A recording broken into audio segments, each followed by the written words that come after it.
நேயர்கள் அனைவருக்கும் வணக்கம். நீங்கள் இணைந்து கொள்வது நியூஸ் ஃபர்ஸ்டின் வீக்கெண்ட் இரவு 8 மணி பிரதான செய்தி அறிக்கையோடு உங்களோடு இணைந்து கொள்ளும் நான் அருண் இரேஷா அருளானந்தம். முதலில் இன்றைய நாளுக்கான தலைப்புச் செய்திகள்.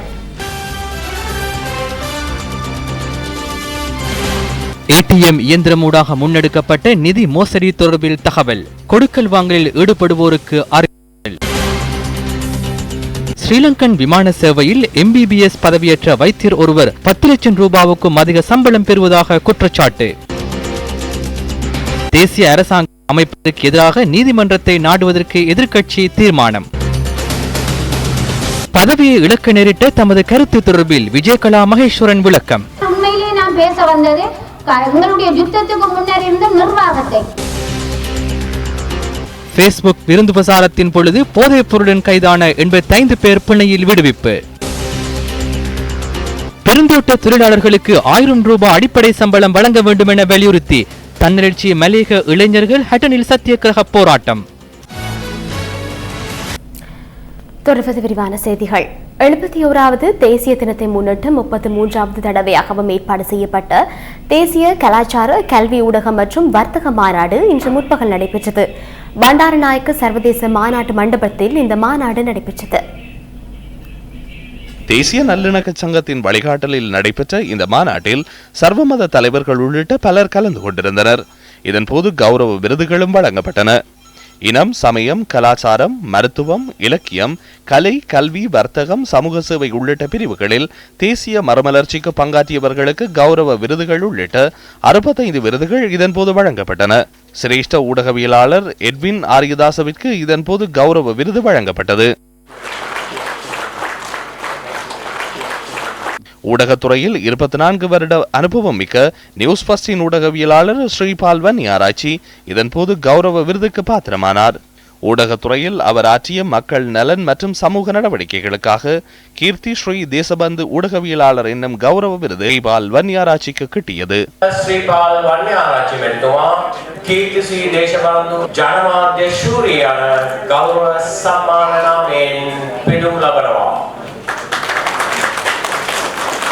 එසේම එතුමාට ඉන්දියාවේ කීර්තිශ්‍රී පණ්ඩිත යන ගෞරව නාමයද හිමි වෙනවා.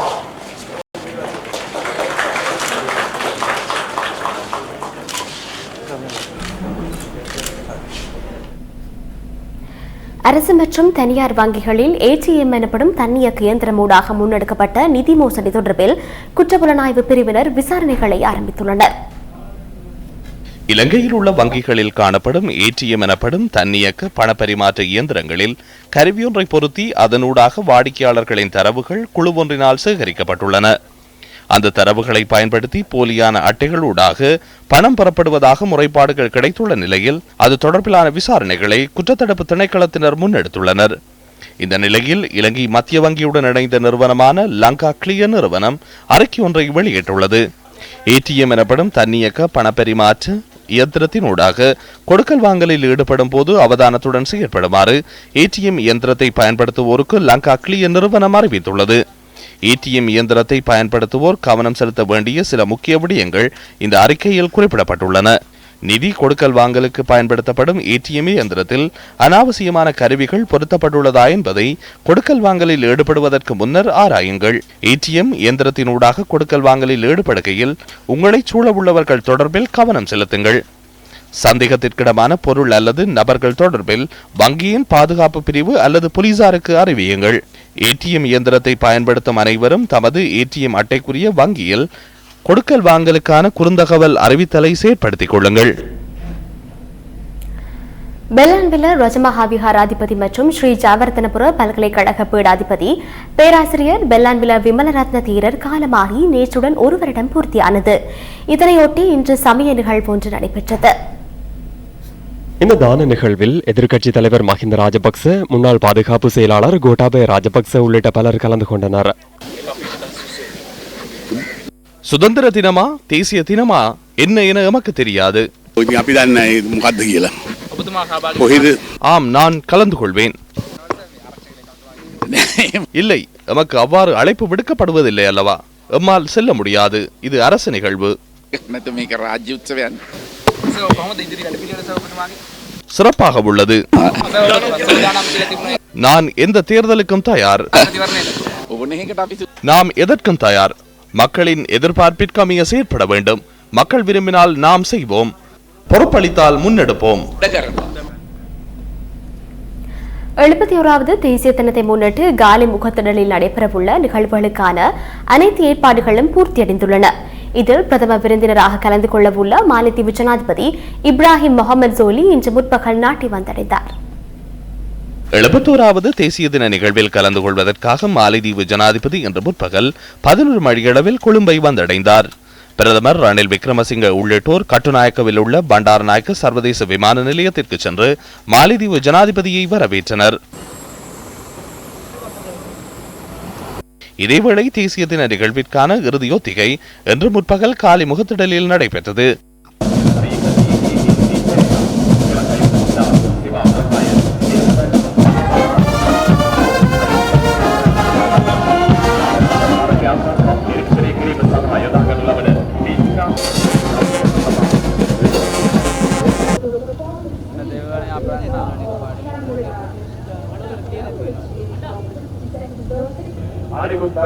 நாளை நடைபெறவுள்ள தேசிய தின நிகழ்வை முன்னிட்டு காலி முகத்திடலை சூழவுள்ள வீதிகளினூடான போக்குவரத்திற்கு மாற்று வீதிகள் அறிவிக்கப்பட்டுள்ளன.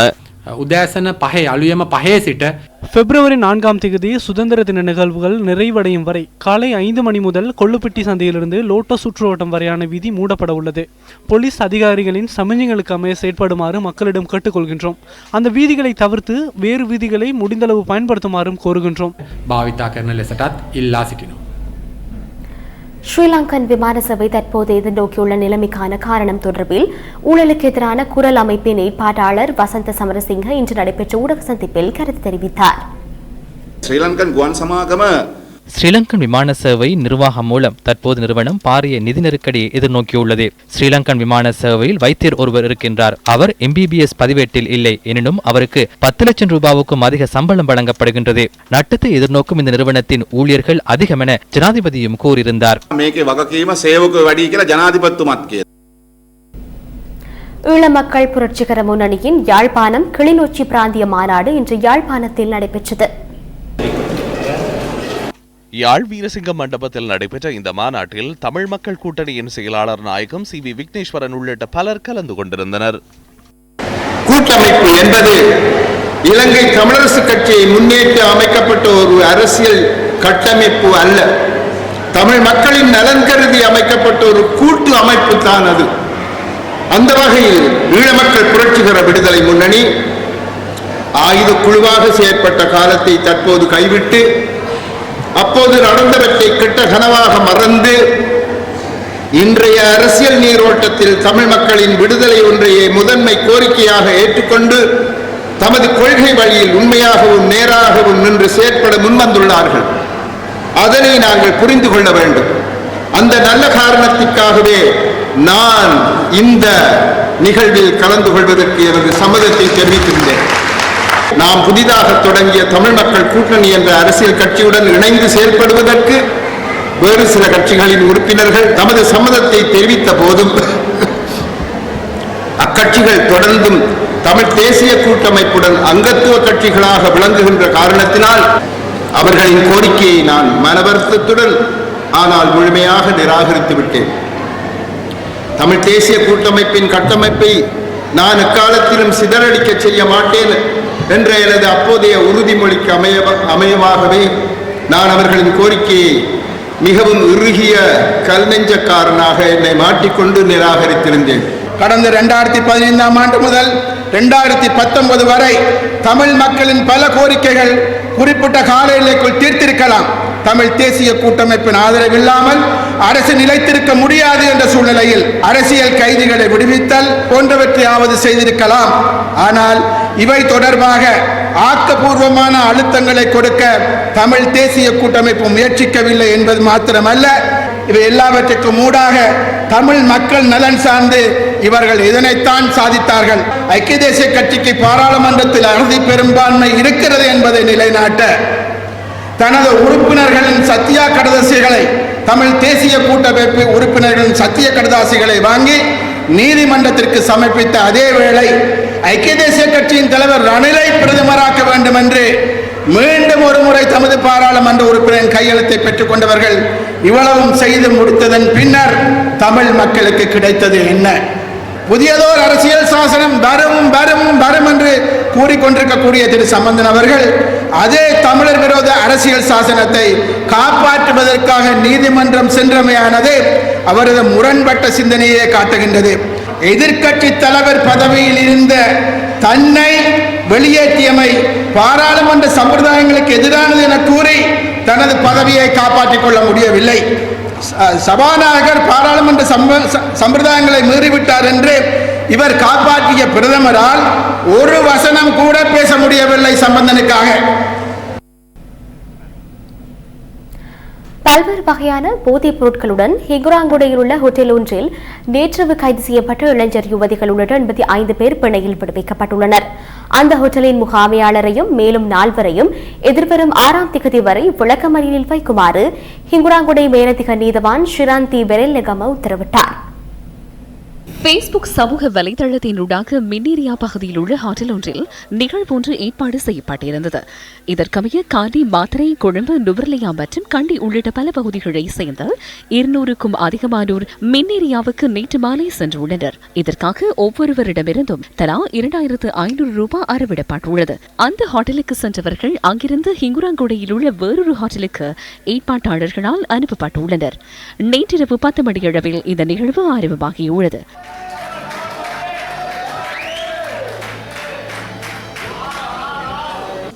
நிகழ்வு ஆரம்பமாகி சுமார் 1 மணித்தியாலத்தில் பொலனறுவை மாவட்டத்தில் உள்ள சில போலீஸ் நிலையங்களின் 43 அதிகாரிகள் கொண்ட குழு இந்த ஹோட்டலை சுற்றி வளைத்தது. அதிகளவில் சட்டவிரோத போதைப் பொருள் பயன்படுத்தப்படுவதாக கிடைக்கப்பெற்ற தகவலுக்கு அமையவே போலீசார் இந்த சுற்றி வளைப்பை முன்னெடுத்துள்ளனர். ஹோட்டலுக்குள் நுழைந்த போலீசார் அங்கு கூடியிருந்தவர்களை பரிசோதித்த போது பல்வேறு வகையான போதைப் பொருட்களுடன் 89 பேர் கைது செய்யப்பட்டுள்ளனர். இதில் 6 யுவதிகள் அடங்குவதுடன் அவர்களிடமே அதிகளவில் போதைப் பொருள் காணப்பட்டுள்ளது. கைது செய்யப்பட்டவர்களிடமிருந்து ஆப்பிள் வகை மதுபானமும், அபின், ஹெரோயின் மற்றும் கஞ்சா உள்ளிட்ட போதைப் பொருட்களும் மீட்கப்பட்டுள்ளதாக போலீசார் குறிப்பிட்டனர். வடகடல் பகுதியூடாக இடம்பெற்று வரும் கேரள கஞ்சா கடத்தலின் பின்னணி என்ன? இது தொடர்பில் நியூஸ் ஃபர்ஸ்ட் இன்று ஆராய்கின்றது. போருக்கு பின்னரான காலப்பகுதியில் வடமாகாணத்தில் அதிகளவில் கேரள கஞ்சா பறிமுதல் செய்யப்படுகின்றமை தொடர்பில் நாம் நேற்று ஆராய்ந்தோம். 2009ஆம் ஆண்டு ஜனவரி மாதத்தில் மாத்திரம் வடமாகாணத்தில் சுமார் 900 கிலோகிராம் கேரள கஞ்சா கைப்பற்றப்பட்டுள்ளது. கேரள கஞ்சா கடத்தல் வடமாகாண கடற்பரப்புகளினூடாக தொடர்ச்சியாக அதிகரித்து செல்வதை காணக்கூடியதாக உள்ளது. நடுக்கடலில் கைமாறும் கேரள கஞ்சா கடத்தலுடன் அரசியல் பின்னணி உள்ளதா? ගංජා හොරෙන් ගේන්න විදියක් නැහැ. බෝට්ටුවෙන් තමයි මූදෙන් ගේන්නේ. ඉතින් මේක හැම කෙනෙක්ම දන්න දෙයක්. ඒගොල්ලෝ හොර රහසේ තැනකට ගේනවා. கடத்தப்படுற இந்த போதைப் பொருள் சம்பந்தமாக அரசியல் பின்னணிகள் இருப்பதாக உங்களால் உணரப்பட்டிருக்கா? නෑ නෑ අපිට එහෙම තොරතුරු ලැබිලා නැහැ. මේ පිටිපස්සේ දේශපාලනයේම ඉන්න පුළුවන් කියලා ඔබතුමා හිතනවද මේ? මේ සඳහා දේශපාලන සම්බන්ධතා තිබුණා හෝ නැතුව දේශපාලනය කියන දේ අපි බැහැර කරලා මේ සඳහා අපේ දායකත්වය අපි ලබා දෙනවා. මේ සඳහා නීතිය ක්‍රියාත්මක කිරීමට නායක හමුදාව කටයුතු කරනවා. இரவு பகலாக கடல் அன்னையுடன் போராடும் மீனவர்களின் வாழ்வியல் எவ்வளவு கடினமானது என்பதை நாம் கண்கூடாக பார்த்தோம். கேரள கஞ்சா கடத்தலுக்கு மீனவர் சமூகத்தை பயன்படுத்தும் மாஃபியா வடமாகாணத்தில் உருவெடுத்து செல்லும் நிலை தற்போது தோற்றம் பெற்றுள்ளது. இந்த கடத்தல் தொடர்பில் மீனவ சமூகத்தின் நிலைப்பாடு என்ன? இங்க இருக்கிற தொழிலுக்கு போற மாதிரி போய் தான் ரக்குறாங்க கஞ்சாவை. குறிப்பிட்ட ஒரு சில பேர் இந்த மீனவ சமுதாயம் தொழில் ரீதியா போகும்போது கடத்த மாட்டாங்கன்னா அந்த மீனவ சமுதாயத்துக்குள்ள ஒரு சில பேர் அதே மாதிரி போர்வையில போய் அதை கடத்திட்டு வராங்க. அவ்வளவுதான். அங்க இருந்து பெரிய பெரிய இதுகளை கொண்டு வந்து சின்ன இஞ்சால கரையை கொண்டு வந்து சின்ன சின்ன இதெல்லாம் கடத்துறாங்க. நிச்சயமும் இந்த கடல்ல தொழில் செய்கிறார்கள், இந்த வேலை செய்யறது இல்லை. உங்களுக்கு தெரிஞ்சுன்னு சொன்னா நாங்க தெரியப்படுத்துறோம், உங்களோட சங்கத்தை தெரியப்படுத்துறோம், நேவிக்கு தெரியப்படுத்துறோம். இருந்தும் அந்த பக்கத்தால போய் வேற மாதிரி நடக்குது. அதுக்கு என்ன செய்யறது? பிடிச்சு கொண்டு போறாங்க, வேற அவங்க முன்னொரு பக்கத்தால அங்கால கொண்டு போறாங்க, மற்ற பக்கத்தால மற்றதை கொண்டு போறாங்க, கொஞ்சத்தை கொண்டு போலீஸ்ல கொடுக்குறாங்க. இதை பிடிக்க யார் இருக்கிறாங்க? பெரிய மந்திரி மாதிரி பிக்கப்புகள் மாதிரி பிக்கப்புகள் எல்லாம் வருது, அதுதான் கொண்டு போறாங்க. எங்களை மாதிரியே வேலையோட போவான். மீனவர் சமூக ஒரு சில பேரை வச்சு திட்டமிட்டு தான் செய்யறாங்க. இந்தியாவில் எத்தனையோ கடலோர பாதுகாப்பு படை, அந்த படை, இந்த படைன்னு சொல்லி எக்கச்சக்கமாக போட்டு வச்சுருக்கேன். இந்த நாட்டில் கேரளாவிலேருந்து தமிழ்நாட்டுக்கு வந்து தமிழ்நாட்டிலேருந்து இந்தியாவில் வருதுன்னா இது என்னது? சரிதான். எங்கள் அரசியல்வாதிகள் விடுற தவறாலான்னு விடாது. இந்தியாவே இந்த எல்லைக்கு எப்படி உலகத்துக்கு வரணும் கரைக்குள்ள அங்கேருந்து உணர்ந்து மாதிரி போடுவாங்க. இப்போ கொழும்பு வரைக்கும் பெரிய எம்பி மேரன் தொடர்பு இருக்கணும். இந்த பெரிய பெரிய எம்பி மேரெலாம் வந்து செய்து கொண்டிருக்கணும். பின்ன சும்மா அண்டர்ந்து உழைத்துன்னு போய் அவனுக்கு எம்பி மேலாம் காசை கொடுத்து ஒரு 2 வருடம் 3 காசை கொடுத்து ஒரு போட்டை கொடுத்து அவர் சாமான் ஏற்றி கொண்டு வாங்க வந்து அந்த சாமான் போடுறது முருகன் நோமலா ஆள் கூட பொருளை இறக்கி இங்கே கொடுக்கலாது புரியாமல் கொடுத்தாங்க. இது பெரிய எம்பி மேலே தான் அந்த சாமான் பண்ணுறது தங்களை விசுவாசத்தை வச்சு செய்யணும். அதுக்கு பள்ளிக்கிராய நடந்து கொண்டிருக்கிறாங்க. மீனவ சமூகத்தின் போர்வையில் ஒரு சிலர் கஞ்சா கடத்தலில் ஈடுபடுவதனால் பாதிக்கப்படுவது மீனவர்களே. மிக சூட்சுமமான முறையில் தொடர்ச்சியாக முன்னெடுக்கப்பட்டு வரும் இந்த கஞ்சா கடத்தலின் வலைப்பின்னல் மிக பாரியது என்பதை மறக்க முடியாது. கடல் பாதுகாப்பினை அதிகரித்து இந்திய இலங்கை மீனவர்களின் சந்திப்பை கடலில் துண்டிப்பதன் ஊடாக போதைப்பொருள் உள்ளிட்ட பல்வேறு கடத்தல்களை தடுக்க முடியும் என்பதே இலங்கை மீனவர்களின் எதிர்பார்ப்பு. இதற்கு சம்பந்தப்பட்ட அதிகாரிகள் என்ன நடவடிக்கை எடுக்க இருக்கின்றார்கள், அரசியல் தலைமைகள் என்ன நடவடிக்கை எடுக்க இருக்கின்றார்கள்?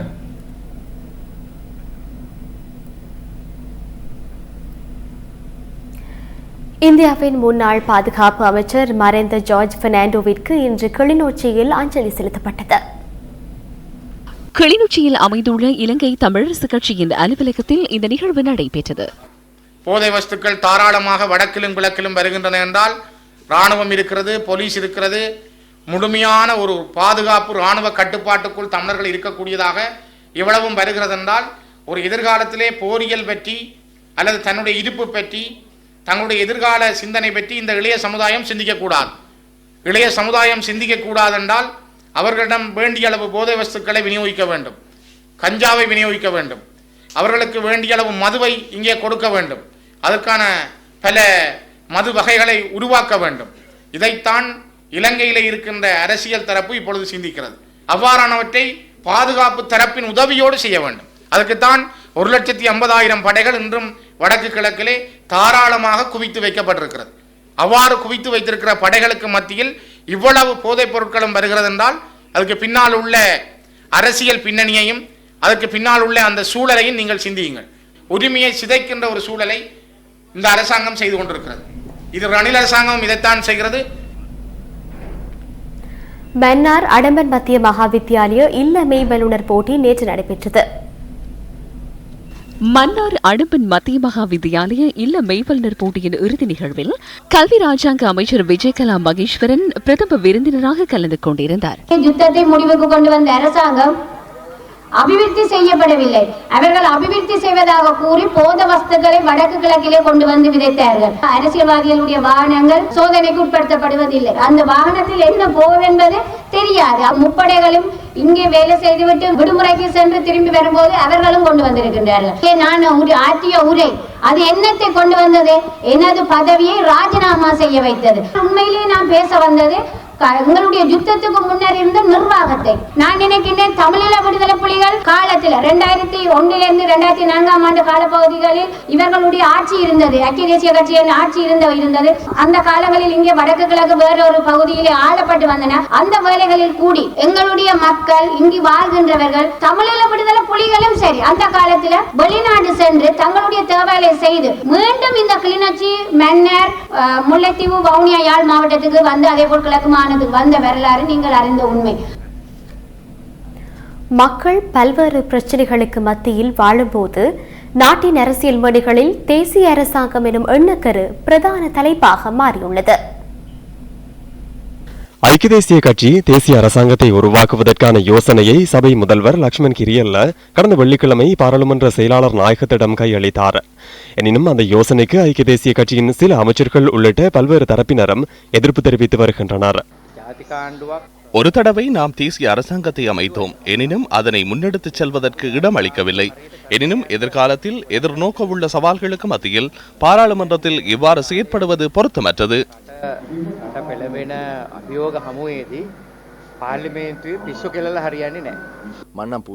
30 பேரை கொண்ட அமைச்சரவையினூடாக பயணிக்க முடியும் என்பதே எனது தனிப்பட்ட கருத்து. அதுவே மிகவும் சிறந்தது. பாராளுமன்ற தேர்தலை எதிர்நோக்கவுள்ள காலத்தில் அமைச்சரவையை விஸ்தரித்து மக்கள் மீது சுமையை திணிக்க முயல்வதை விட தற்போதைய அமைச்சரவையின் மூலம் அடுத்த கட்ட நடவடிக்கையை முன்னெடுப்பதே சிறந்தது. தேசிய அரசாங்கத்திற்கு செல்லக்கூடாது என்பதே எனது தனிப்பட்ட கருத்து. தேசிய அரசாங்கம் என்பதன் அர்த்தத்தை கூட லக்ஷ்மண் கிரியல்ல புரியாமல் இருக்கிறார். அவர் ஒரு சட்டத்தரணி, அரசியலமைப்பு தொடர்பில் பேசுகிறார். தேசிய அரசாங்கம் ஒன்றை உருவாக்குவதாக இருந்தால் தேசிய மட்டத்திலான 2 கட்சிகள் ஒன்றிணைய வேண்டும் அல்லவா? லக்ஷ்மண் கிரியல்ல கடந்த 4 வருடங்களில் நாட்டிற்கு பலன் தரும் எந்த யோசனையையும் பாராளுமன்றத்தில் முன்வைக்கவில்லை. அவரது கட்சியை பாதுகாப்பதற்கே தொடர்ந்து முயற்சித்தார். தேசிய அரசாங்கம் தொடர்பான பிரேரணை பாராளுமன்றத்தில் சமர்ப்பிக்கப்பட்டால் அதனை தோற்கடிப்பதற்கான செயற்பாடுகளை நாம் முன்னெடுப்போம். மக்கள் விடுதலை முன்னணியின் செயற்பாடுகளையும் இதன் போது நாம் அவதானிப்போம். எந்த தேசிய அரசாங்கத்தை உருவாக்கினாலும் நாட்டு மக்களின் பிரச்சனைகள் தீரப்போவதில்லை. ஆகவே எந்த ஒரு கட்சிக்கும் ஆதரவு வழங்க நாம் தீர்மானிக்கவில்லை, தீர்மானிக்கவும் மாட்டோம். இந்த பிரேரணியை பாராளுமன்ற நிகழ்ச்சி நிரலில் உள்வாங்க வேண்டாம் என நாம் சபாநாயகருக்கு கூறுகின்றோம். இந்த பிரேரணைக்கு எதிராக நாம் நீதிமன்றம் சென்று உத்தரவொன்றை பெற்றுக் கொள்வோம். நாம் ஜனாதிபதிக்கு ஒரு விடயத்தை கூறுகின்றோம். இந்த சட்டவிரோத பிரேரணியை நிறைவேற்றி அமைச்சர்களாக சத்திய பிரமாணம் செய்வதற்கு முன் வந்தால் நீங்கள் இடமளிக்க வேண்டாம். தமிழ் தேசிய கூட்டமைப்பு ஈழ கனவை கைவிட்டு தமது பிரதேசங்களில் மக்களுக்கு சேவையாற்ற அரசாங்கத்துடன் இணைந்து அமைச்சு பதவிகளை பெற்றுக்கொள்ள வேண்டும் என்பதே எனது தனிப்பட்ட கருத்து. அவர்கள் அரசாங்கத்துடன் இணைய வேண்டும். தேசிய அரசாங்கம் ஒன்று உருவாகுவதற்கு ஏற்கனவே எதிராக வாக்களித்தவர்கள் நாங்கள். தேசிய அரசாங்கம் ஒன்று அமைக்கப்படக்கூடாது, இலங்கையிலே 30க்கும் மேற்பட்ட அமைச்சர்கள் இருக்கக்கூடாது என்பதன் அடிப்படையில் நாங்களே அதற்கு எதிர்த்து வாக்களித்தவர்கள். ஆகவே தேசிய அரசாங்கம் அமைய வேண்டும் என்ற தேவை எங்களை பொறுத்த வரைக்கும் இல்லை. பெருந்தோட்ட தொழிலாளர்களுக்கு நாளொன்றுக்கு 1000 ரூபாய் அடிப்படை சம்பளம் வழங்கப்பட வேண்டும் என வலியுறுத்தி ஹட்டனில் அடையாள சத்தியாகிரக போராட்டம் இன்று முன்னெடுக்கப்பட்டது. தன்னெழுச்சி மல்லிகை இளைஞர்கள் ஹட்டன் மல்லிகை பூ சந்தையில் போராட்டத்தை ஆரம்பித்திருந்தனர். இன்று முற்பகல் முதல் அடையாள சத்தியாகிரக போராட்டத்தை ஆரம்பித்தனர். பெருந்தோட்ட தொழிலாளர்களுக்கு நாளொன்றுக்கு 1000 ரூபாய் அடிப்படை சம்பளம் வழங்குவதற்கு நடவடிக்கை எடுக்க வேண்டும் என தெரிவித்து தன்னெழுச்சி மல்லிகை இளைஞர்கள் கடந்த சில மாதங்களாக போராட்டங்களை முன்னெடுத்து வருகின்றமை குறிப்பிடத்தக்கது. கோட்டை ரயில் நிலையத்துக்கு முன்பாக இவர்கள் சுழற்சி முறை உண்ணாவிரதத்தில் ஈடுபட்டு வந்த நிலையில் இன்று ஹட்டன் மல்லிகை பூ சந்தையில் சத்தியாகிரகத்தை ஆரம்பித்தனர்.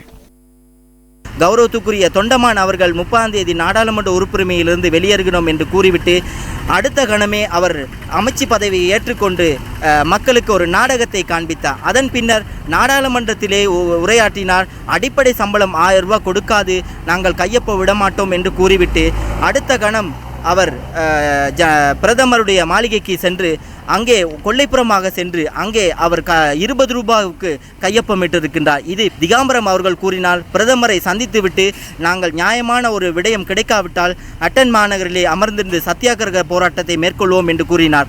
ஆனால் பிரதமரிடம் அவர் சந்தித்ததில் வெற்றி கிடைத்து விட்டதா என்ற கேள்வி மக்களிடம் இருக்கின்றது. ஆனால் அவரும் ஒரு பொய்யான வாக்குறுதியை மக்களுக்கு வழங்கி சத்தியாகிரகம் என்ற போர்வையிலே அவர் அரசியல் நாடகத்தை நடத்தி கொண்டிருக்கின்றார் என்பது எங்களுக்கு தெரிந்திருக்கின்றது. பொய்யான அரசியல் தலைமைகளை அப்புறப்படுத்த வேண்டிய நேரம் வந்துவிட்டது. இந்த காலத்திலே இளைஞர்கள் ஒன்று திரள வேண்டும். நாளை 71வது சுதந்திர தினத்தன்று 71 இடங்களில் எங்களுடைய சத்தியாகிரக போராட்டம் வியாபிக்க 155 ரூபாய் சம்பளம் என்பது வெறுமனே எங்களுடைய மலையக மக்களை, எங்களுடைய தோட்டத்திலே வேலை செய்கின்ற மக்களை ஒட்டுமொத்தமாக காட்டி கொடுத்த ஒரு துரோகமாகவே நாங்கள் இங்கே கருதுகின்றோம். 20 ரூபாய் அல்லது 50 ரூபாய்க்கு உட்பட்ட சம்பளம் உயர்வு என்பது எந்த விதத்திலே அடிப்படை நியாயமாக அமையும் என்பதை நாங்கள் கேட்டுக்கொள்ள விரும்புவோம்.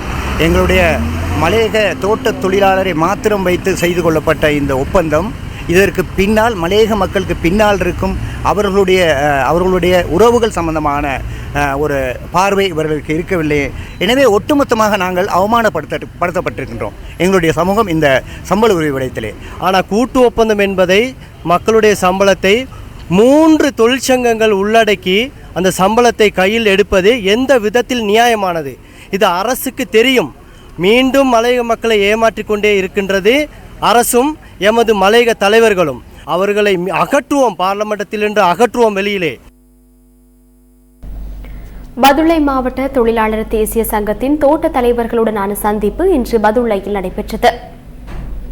40% கூட்டியிருக்கான்னு சொல்றாங்க. எப்படி 40% எனக்கு தெரியல. இந்த தொழிற்சங்க கட்டமைப்புனால தான் மலையகத்தில் இந்த அளவு பின்தங்கி இருக்கு. நேற்று ஒருத்தருக்காக சவால் விட்டாராம், இதுக்கப்புறம் 100 வேலை செய்யலாம், வேலை செய்ய முடியாதுன்னு சொல்லி. நான் ஏன் சொல்றேன்னா, நம்மளை பயமுறுத்துவாங்க, பயப்படாங்க. மதுரையோட 100 மோசம் தான் கோட்டைன்னு சொல்லி தாத்தாவோட கோட்டை அப்பையோட கோட்டை ஆட்டத்தை ஆட்டி படைச்சிக்கிட்டு இருக்கேன் நான். ஆனால் யாரும் பயப்படாங்க, நீங்கள் வந்தால் வெட்டுங்க, நான் இன்னைக்கு ரெடியாக தான் வந்தேன். எனக்கு என்ன சரி செஞ்சா இங்கேயே வச்சு அடிமையும் கொழும்பு வர விட மாட்டேன். அதுவும் சொல்கிறேன் நான், இந்த மீடியாவுக்குன்னு சொல்கிறேன் நான். பிரதமர் பிழை செஞ்சாலும் பிழைத்தான், நாங்கள் பயப்பட மாட்டோம். யார் பிழை செஞ்சாலும் பிழைத்தான். இந்த சம்பள பிரச்சனைக்கு ஒழுங்கான தீர்வு கிடைக்காண்டி போனால் இந்த அமைச்சில் எதை விட்டுட்டு போயிட்டு உங்களோட தான் உட்காந்துருப்பான்னு சொல்லிய யாருக்கும் பயந்து இருக்க மாட்டோம். நாங்கள் இங்கே காலையிடம் சொல்லி அன்றைக்கு ஒன்று அங்கே போய் சொல்லி ஏமாற்றி அங்கே அமைச்சு பதவி எடுத்து திரும்ப அதை விட்டு இங்கே அமைச்சு பதவி எடுத்து மக்களை ஏமாத்துற கூட்டம் நாங்கள் கிடையாது. பெருந்தோட்ட தொழிலாளர்களின் சம்பள அதிகரிப்பு தொடர்பில் இலங்கை தொழிலாளர் காங்கிரசின் உபத்தலைவர் செந்தில் தொண்டமான் இன்று பதுளையில் இடம்பெற்ற ஊடக சந்திப்பில் கருத்து தெரிவித்தார். தமிழ் முற்போக்கு கூட்டணி எடுத்துக்கிட்டிங்கன்னா தொடர்ந்து விமர்சனம் தெரிவிச்சுக்கிட்டு வந்துகிட்டு இருக்காங்க. அவங்க தெரிவிக்கிற கருத்து என்னென்னா, இலங்கை தொழிலாளர் காங்கிரஸ் கூட்டப்பந்தத்தோடு வெளியே வர சொல்லி. இலங்கை தொழிலாளர் காங்கிரஸோட பங்காளி கட்சி அவங்க கிடையாது. அவங்களோட பங்காளி கட்சி ஐக்கிய தேசிய கட்சி. ஐக்கிய தேசிய கட்சியோட தொழிற்சங்கம் தான் எல்ஜேடபிள்யூ. அப்போ அவங்களுக்கு 100க்கு 100 உரிமை இருக்குது. எல்ஜேடபிள்யூ வந்து கூட்டப்பந்தத்தோட்டு வெளியே வான்னு சொல்லி சொல்கிறதுக்கு, பிரதம மந்திரிக்கு அழுத்தம் கொடுக்கறதுக்கு. பட் அவங்க மாறாக தான் செயல்படுறாங்க. இவ்வளவு நாள் சொன்னாங்க இந்த 140 ரூபா அடிமை சாஸ்திரம் அது தேவையில்லைன்னு சொன்னவங்க ஒப்ப வச்ச பிறகு சொல்கிறாங்க 140 ரூபா வேணும்னு. அலரி மாநில போய் கையொப்ப வச்சனால பிரதம மந்திரியில் சம்மந்தப்பட்டிருக்காருன்னு சொல்லி யாரும் நினைக்க வேணாம். எல்ஜேடபிள்யூ வந்து அலரி மாளிகையில் கையொப்பச்சு வச்சாலும் சரி, வெளியில் வச்சாலும் சரி, எல்ஜேடபிள்யூ வந்து ஐக்கிய தேசிய கட்சியோட தொழிற்சங்கம். அது பிரதம மந்திரியோட கட்சி தான். அதனால அலரி மாளிகையில் ஒப்ப வச்சனால மட்டும்தான் பிரதம மந்திரிக்கு இதில் சம்பந்தம் யாரும் நினைச்சிக்க வேணாம். எல்ஜேடபிள்யூ பிரதம மந்திரியோட கட்சிங்கிறப்ப அதில் எடுத்த அனைத்து முடிவுகளும் பிரதம மந்திரியோட கலந்து எடுக்கப்பட்ட முடிவு. அப்படி அந்த முடிவுக்கு வந்து பிரதம ஒத்துழைப்பு கொடுத்துருக்கிறாரு. உங்களோட முடிவு, உங்களோட கருத்துக்கள் மாற்றுன்னா பிரதம மந்திரிகிட்ட சொல்லி கூட்டப்பந்தத்தை வந்து எல்ஜேடபிள்யூ நீங்கள் விலக சொல்லுங்க. முதல் தர கிரிக்கெட் போட்டியொன்றில் 2 இன்னிங்ஸிலும் இரட்டை சதம் விளாசிய முதல் இலங்கை வீரர் என்ற சிறப்பை ஆஞ்சலோ பெரேரா பெற்றார். ஆஞ்சலோ பெரேரா முதல் தர கிரிக்கெட் தொடரில் NCC அணியின் தலைவராக செயல்படுகின்றார். முதற்தர கழகங்களுக்கு இடையிலான கிரிக்கெட் தொடரில் கொழும்பு பிசாரா ஓவல் மைதானத்தில் நடைபெறும் SSC மற்றும் NCC அணிகளுக்கு இடையிலான போட்டியில் ஆஞ்சலோ பெரேரா இந்த சாதனையை நிகழ்த்தினார். ஆஞ்சலோ பெரேரா முதல் இன்னிங்ஸில் 203 பந்துகளில் 201 ஓட்டங்களை விளாசினார். மீண்டும் இரண்டாம் இன்னிங்ஸில் அவர் 268 பந்துகளில் 231 ஓட்டங்களை பெற்றார். உண்மையில் அதிக மகிழ்ச்சி அளிக்கின்றது. இவ்வாறானதொரு சாதனையை படைப்பேன் என எதிர்பார்க்கவில்லை. சந்தர்ப்பம் ஒன்று உருவாகும் தருணத்தில் நாட்டை பிரதிநிதித்துவப்படுத்தி சிறப்பாக விளையாட வேண்டும் என எதிர்பார்க்கின்றேன். சந்தர்ப்பம் ஒன்று உருவாகுமாக இருந்தால் நாட்டை பிரதிநிதித்துவப்படுத்துவதே வீரர் என்ற ரீதியில் அனைவரது எதிர்பார்ப்பாகவும் காணப்படும். எமது ஆற்றல் மிக்க ஆளுமையை வெளிப்படுத்துவதற்காகவே நாம் மைதானத்துக்கு செல்கின்றோம். ஸ்போர்ட்ஸ் ஃபர்ஸ்ட் அலியான்ஸ் பிளாட்டினம் விருது வழங்கல் விழாவுக்கான இன்றைய ஊக்குவிப்பு செயற்திட்டம் குருணாகலையில் முன்னெடுக்கப்பட்டது. இன்றைய 19ஆம் நாளுக்கான ஊக்குவிப்பு செயற்திட்டம் குருநாகல் ராயல் கல்லூரியில் கண்கவரும் விதத்தில் நடைபெற்றது. குருநாகல் மாவட்ட கல்வி திணைக்கள அதிகாரிகள், வரையறுக்கப்பட்ட கேபிட்டல் மகாராஜா நிறுவனம் மற்றும் அலியான்ஸ் நிறுவன அதிகாரிகள் இன்றைய நிகழ்வில் பங்கேற்றனர். பாடசாலை மாணவர்களுக்கு இன்றைய தினத்திலும் பேஸ்பால், கால்பந்தாட்டம், ரக்பி உள்ளிட்ட விளையாட்டுகளின் நுணுக்கங்கள் கற்றுக் கொடுக்கப்பட்டன. குருநாகல் மாவட்டத்தின் அதிசிறந்த பாடசாலை மட்ட வீராங்கனைக்கான தங்கப்பதக்கத்தை குழியாப்பட்டிய மத்திய மகா வித்தியாலயத்தின் மெய்வல்லுநர் வீராங்கனை பாரவி வசந்தி மேரி ஸ்டெல்லா சுவீகரித்தார். பாரவி வசந்தி மேரி ஸ்டெல்லா கடந்த வருடம் அர்ஜென்டினாவில் நடைபெற்ற இளையோர் ஒலிம்பிக் விழாவில் மகளிருக்கான 2000 மீட்டர் தடைத்தாடல் ஓட்டத்தில் இலங்கைக்கு வெண்கல பதக்கத்தை வென்றுக் கொடுத்த வீராங்கனையாவார். நம்பிக்கையின் சுடர் வாகன தொடரணி குருநாகலில் இருந்து கேகாலை நகரை சென்றடைந்தது. இதன்போது புவாக்பிட்டிய, பொல்கஹாவெல உள்ளிட்ட நகரங்களில் நம்பிக்கையின் சுடர் வாகன தொடரணிக்கு உற்சாகமான வரவேற்பு கிட்டியது.